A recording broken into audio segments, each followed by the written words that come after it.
72 दिन, -30 डिग्री की जानलेवा ठंड और जिंदा रहने का सिर्फ एक ही रास्ता, अपने ही मरे हुए दोस्तों का मांस खाना, यानी कैनिबलिज्म। 1972 की ये वो सच्ची घटना है जहां 16 लोगों ने मौत को हराकर ये साबित कर दिया कि इंसान की जीने की जिद के आगे कुदरत भी हार मान लेती है। कहानी शुरू होती है 12 अक्टूबर 1972 को। दक्षिण अमेरिका का एक छोटा सा देश है उरुग्वे। वहां की एक रग्बी टीम, यानी कि एक तरह की विदेशी कबड्डी खेलने वाली टीम, अपने परिवार और दोस्तों के साथ चिली देश की तरफ जा रही थी। प्लेन था फेयरचाइल्ड FH227D।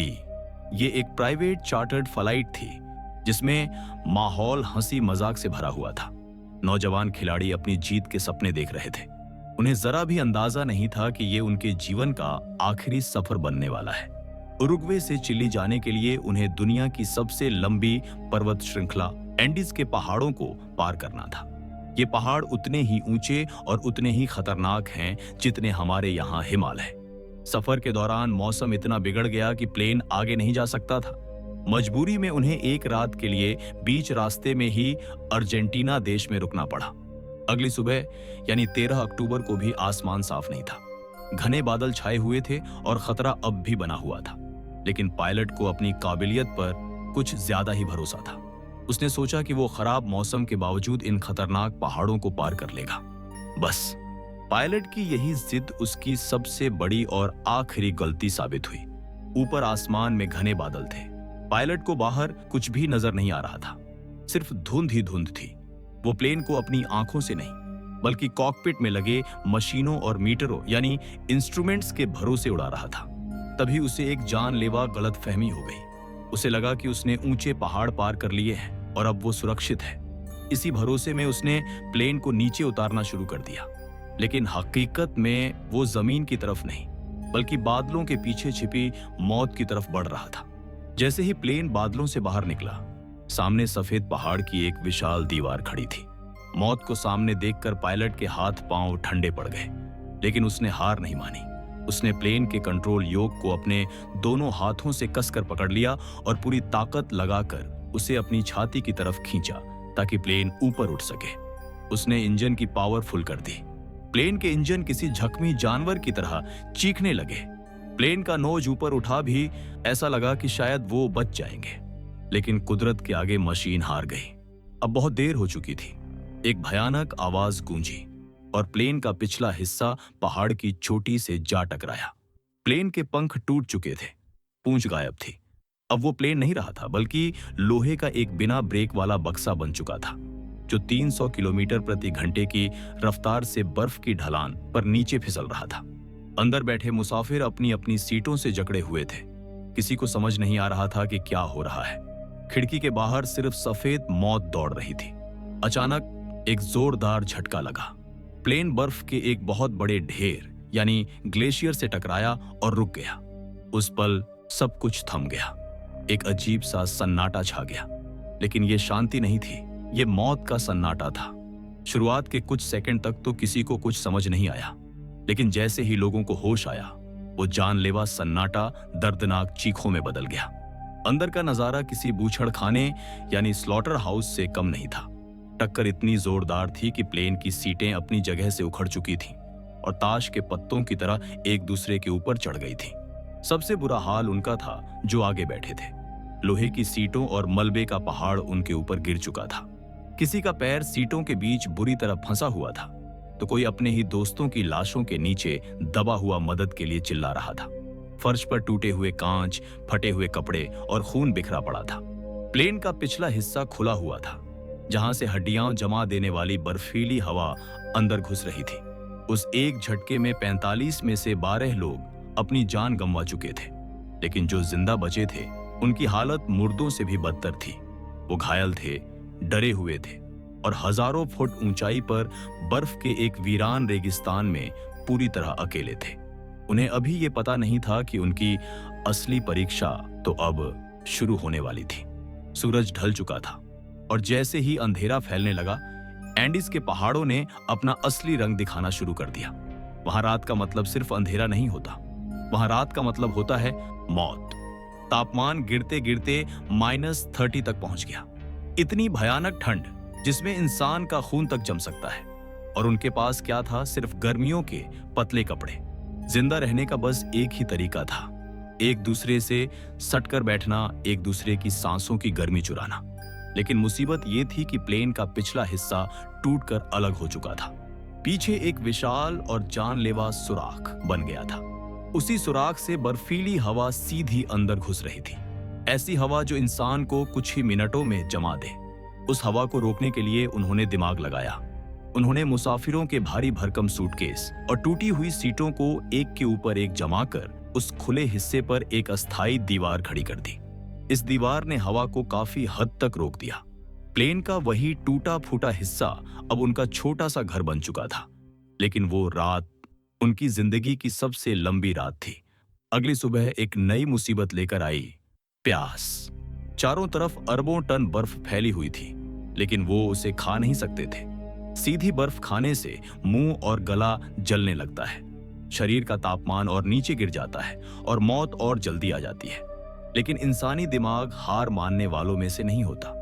उन्होंने प्लेन की सीटों के नीचे से एल्यूमिनियम की प्लेट्स निकाली, उन प्लेट्स पर बर्फ रखी और सूरज की हल्की सी रोशनी से उसे पिघलाकर पानी बनाने का जुगाड़ कर लिया। हादसे को 10 दिन बीत चुके थे। उन्हें पूरा भरोसा था कि दुनिया उन्हें ढूंढ लेगी। इन 10 दिनों में उन्होंने आसमान में कई रेस्क्यू प्लेन्स को उड़ते हुए देखा भी था। वो चिल्लाए, हाथ हिलाए, रोए, लेकिन वो प्लेन्स बिना रुके आगे निकल गए। वजह साफ थी, सफेद बर्फ पर पड़ा सफेद प्लेन का मलबा ऊपर से देखने पर दिखाई ही नहीं देता था। वो पूरी तरह इनविजिबल हो चुके थे। फिर आया वो दिन जिसने उनकी रूह तक हिला दी। 11वां दिन। उनके पास एक छोटा सा ट्रांजिस्टर रेडियो था जो किसी तरह बच गया था। हर दिन वो उस पर सिग्नल पकड़ने की कोशिश करते थे और उस दिन उन्हें एक आवाज सुनाई दी। रेडियो पर एक न्यूज एंकर बोल रहा था। सबकी धड़कनें थम गईं। रेडियो पर कहा गया, चिली की सरकार और एयरफोर्स ने लापता प्लेन की तलाश बंद कर दी है। अब वहां किसी के जिंदा मिलने की कोई उम्मीद नहीं है। अगली गर्मियों में जब बर्फ पिघलेगी तब शवों को ढूंढने की कोशिश की जाएगी। उस पल सब कुछ खामोश हो गया। एक ऐसा सन्नाटा जो कानों को चीरता हुआ अंदर तक उतर जाता है। जो लोग 10 दिनों से सिर्फ इस उम्मीद पर जिंदा थे कि कोई उन्हें बचाने आएगा, उनके पैरों तले से जमीन खिसक चुकी थी। दुनिया ने उन्हें जिंदा रहते हुए ही मरा हुआ घोषित कर दिया था। कुछ लोग वहीं फूट फूट कर रोने लगे, कुछ ने गुस्से में रेडियो जमीन पर पटक दिया। वो अकेले थे, भूखे थे और दुनिया की सबसे बेरहम जगह पर लावारिस छोड़ दिए गए थे। लेकिन तभी उस मायूसी के सन्नाटे के बीच एक लड़का खड़ा हुआ। उसकी आवाज कांप रही थी लेकिन शब्द मजबूत थे। उसने जोर से कहा, दोस्तों, ये हमारे लिए अच्छी खबर है। सबने उसे हैरानी से देखा। किसी को लगा सदमे से इसका दिमाग काम करना बंद कर चुका है। किसी ने गुस्से में पूछा, तुम्हें ये अच्छी खबर लग रही है? हम यहां मरने वाले हैं। तब उस लड़के ने जो कहा उसने सब कुछ बदल दिया। उसने कहा, हाँ, ये अच्छी खबर है, क्योंकि अब तक हम भगवान और रेस्क्यू टीम के भरोसे बैठे थे। लेकिन अब हमें साफ पता है कि कोई नहीं आने वाला। अब अगर हमें यहां से जिंदा निकलना है तो हमें खुद ही निकलना होगा। अब अपनी मदद हमें खुद करनी होगी। हादसे को 11 दिन बीत चुके थे और अब मौत ठंड से नहीं बल्कि भूख से धीरे धीरे करीब आ रही थी। पेट की आग अब बर्दाश्त के बाहर हो चुकी थी। वहां खाने के लिए कुछ भी नहीं था, न कोई जानवर, न कोई पेड़ पौधा। भूख और बेबसी इस हद तक बढ़ चुकी थी कि कुछ लोगों ने प्लेन की सीटों के कवर फाड़कर उनका लेदर खाने की कोशिश की। सूटकेस में मिला कॉटन और कागज तक चबा गए, लेकिन इससे भूख कहां मिटने वाली थी। उनका शरीर अब खुद को ही खाने लगा था। मांसपेशियां गल रही थीं और हड्डियां चमड़ी के नीचे से उभरने लगी थीं। पहाड़ों की उस जानलेवा खामोशी में अब सिर्फ एक ही आवाज गूंजती थी, इंसानी पेट की भूखी घुड़घुड़ाहट। जब मौत बिल्कुल सामने खड़ी हो तो इंसान क्या नहीं करता। नैंडो पाराडो और रॉबर्टो कानेसा, जो धीरे धीरे इस समूह के लीडर बनकर उभर रहे थे, उन्होंने सबको एक घेरे में बुलाया।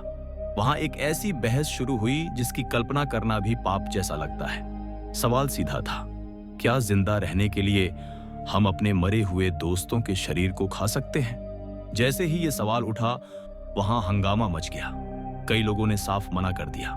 कोई चीख पड़ा, नहीं, ये पाप है, भगवान हमें कभी माफ नहीं करेगा, इससे अच्छा तो मर जाना है।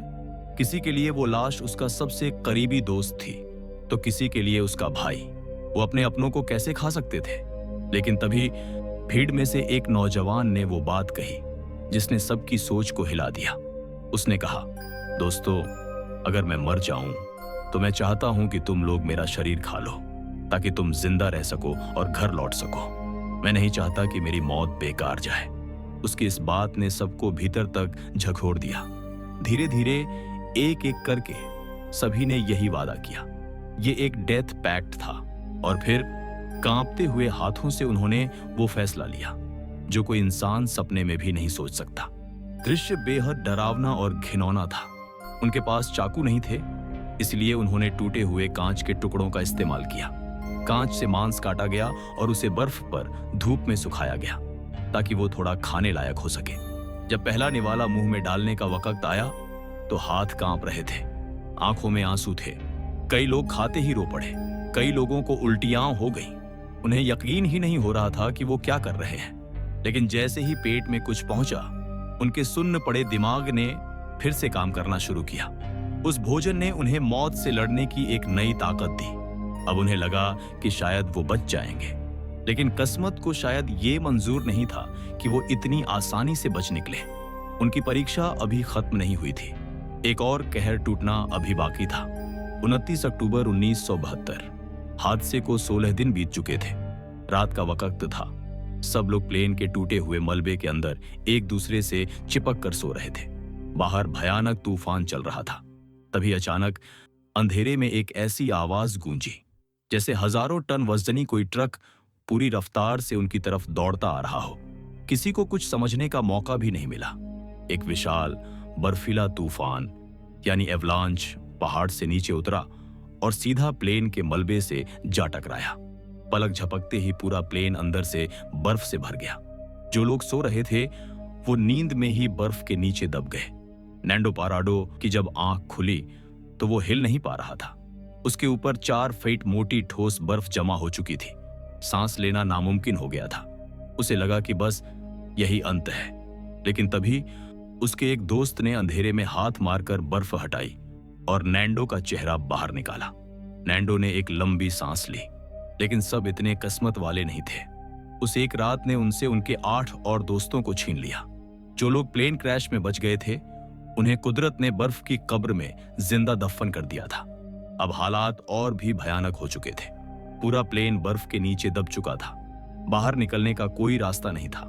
वो लोग उस छोटी सी जगह में 3 दिनों तक फंसे रहे। जरा सोचिए, लोहे का एक बंद डिब्बा जिसमें ऑक्सीजन धीरे धीरे खत्म हो रही थी। जगह इतनी कम थी कि उन्हें अपने मरे हुए साथियों की लाशों के ऊपर ही बैठना और सोना पड़ रहा था। 3 दिन बाद उन्होंने किसी तरह प्लेन की छत में एक सुराख बना लिया और बाहर की ताजी हवा अंदर आई। जब वो किसी तरह खुदाई करके बाहर निकले तो नजारा पूरी तरह बदल चुका था। प्लेन का मलबा अब दिखाई नहीं दे रहा था। वहां सिर्फ बर्फ का एक बहुत बड़ा टीला था। वक्त बीतता गया। हादसे को अब 60 दिन होने वाले थे। अब कड़कड़ाती ठंड थोड़ी कम होने लगी थी क्योंकि वसंत का मौसम आने लगा था। धूप निकलने लगी थी। लेकिन ये कोई खुशखबरी नहीं थी, बल्कि एक नई मुसीबत थी। धूप की वजह से बर्फ पिघल रही थी और उनके पास जो भोजन था वो गर्मी के असर से सड़ने और खराब होने लगा था। उन्हें साफ समझ आ गया कि अब उनके पास वक्त नहीं बचा है। अगर अब वो पहाड़ पार करने नहीं निकले तो वो इस घाटी में हमेशा के लिए दफन हो जाएंगे। नैंडो पाराडो ने अपने साथी रॉबर्टो कानेसा की तरफ देखा। उसकी आंखों में एक अलग ही आग थी। उसने कहा, हम मर रहे हैं रॉबर्टो। मैं यहां बैठकर मौत का इंतजार नहीं करूंगा। मैं उन पहाड़ों के पार जाऊंगा, चाहे मुझे वहां मौत ही क्यों ना मिले। कम से कम मैं कोशिश करते हुए मरना चाहता हूं। फैसला हो चुका था। लेकिन उनके सामने जो पहाड़ खड़ा था वो कोई मामूली पहाड़ नहीं था। वो था एंडीज, जिसकी चोटियां बादलों को चीरती हुई आसमान तक उठी हुई थी। उनके पास न चढ़ने के जूते थे, न ऑक्सीजन सिलेंडर, न कोई नक्शा। उनके पास था तो सिर्फ एक सिला हुआ स्लीपिंग बैग और अपनी जेबों में भरा हुआ अपने मरे हुए साथियों का मांस, जिसे उन्होंने राशन की तरह साथ रख लिया था। सफर शुरू होने वाला था। मौत से जिंदगी की दौड़। नैंडो पाराडो, रॉबर्टो कानेसा और विजेंटिन ने जब चलना शुरू किया तो उनके सामने 17,000 फीट ऊंचा पहाड़ एक सीधी दीवार की तरह खड़ा था।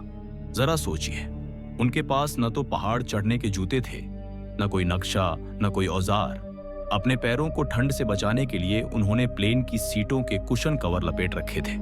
हवा इतनी पतली थी कि हर 2 कदम चलने के बाद उनके फेफड़े जलने लगते थे। उन्हें बार बार रुककर सांस लेनी पड़ती थी। रातें सबसे ज्यादा खौफनाक होती थीं। प्लेन के पिछले हिस्से से मिले इंसुलेशन मटेरियल को सिलकर बनाए गए एक स्लीपिंग बैग में तीनों एक साथ घुस जाते थे। वही बैग उनकी पूरी दुनिया था। अगर वो बैग जरा सा भी फट जाता तो वो कुछ ही पलों में जमकर पत्थर बन जाते। मौत को मात देते हुए चढ़ाई के तीसरे दिन वो पहाड़ की चोटी पर पहुंच गए। नैंडो का दिल जोर जोर से धड़क रहा था।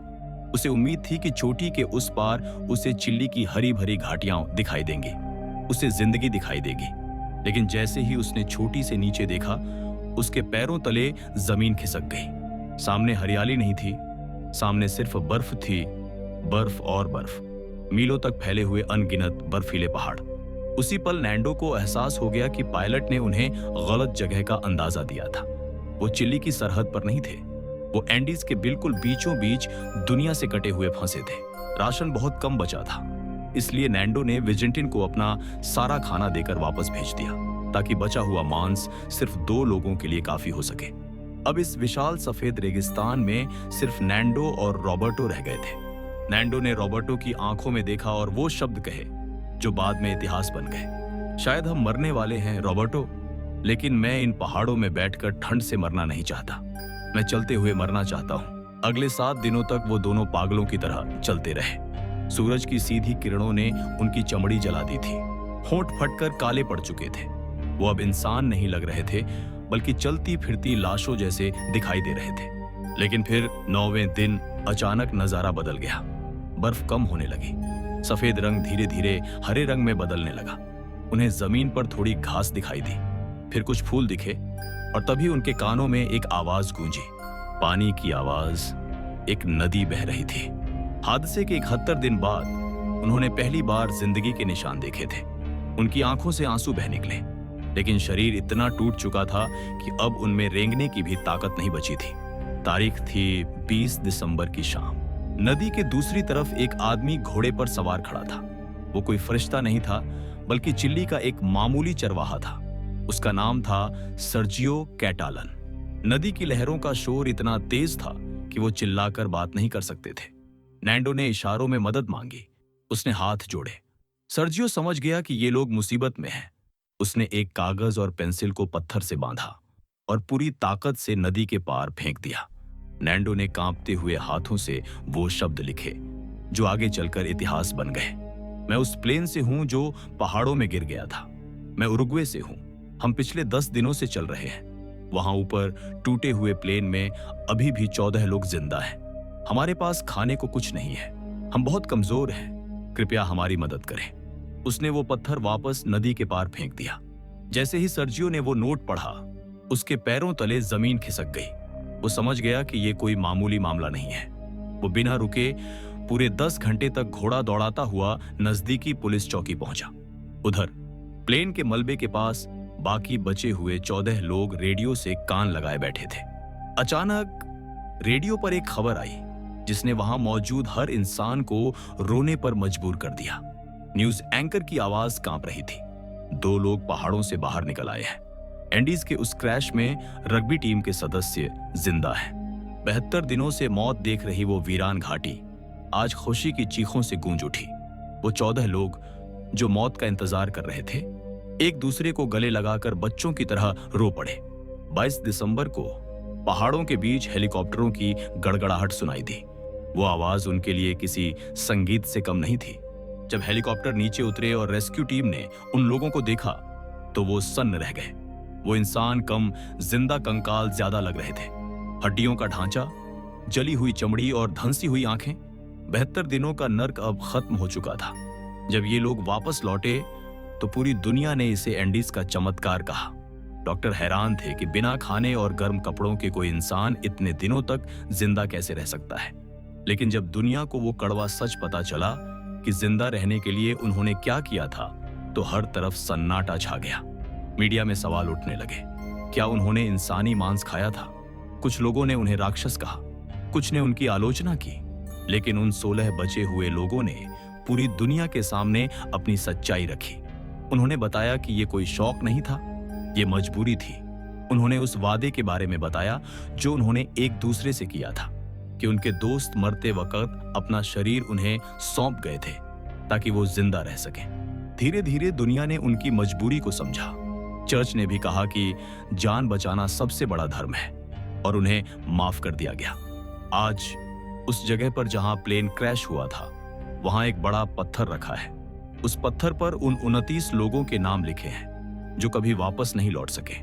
उस पत्थर पर एक पंक्ति लिखी है, पूरी दुनिया के उन उरुग्वियन भाइयों की याद में जो यहां से वापस नहीं लौट सके। ये कहानी सिर्फ एक हादसे की नहीं है, ये कहानी है इंसानी जज्बे की, उस जज्बे की जो मौत को भी हराने की ताकत रखता है।